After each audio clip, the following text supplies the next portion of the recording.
after me. Raise your right hand and repeat after me. I, your name, of Binloy Negros Oriental, having been elected to the position of your position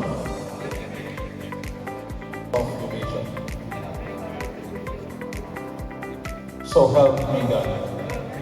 Congratulations to each and every one. Ato tagaan, masipag, pakpak.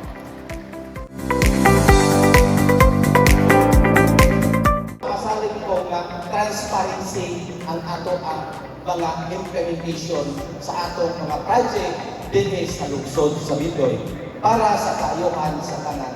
O ako po pagsalig ini napili nato ng mga members sa Sangguniang Bayan isang kung nagkalain-lain ang atong mga kolor sa politika, nagkalain-lain ang atong partido, pero usara ang atong direksyon, makatabang sa atong lungsod, pagpaimprove sa katawhan.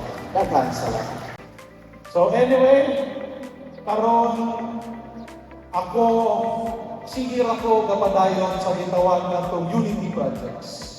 Muna po ni ako ang gusto na pong i-trust dire sa Iloilo Provincia na mag-usa matanan para sa kalambuan sa mga LGUs.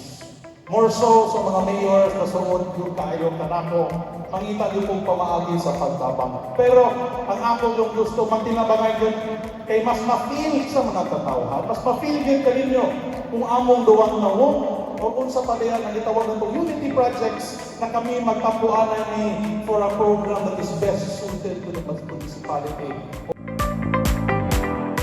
Pincho Quirino. Okay.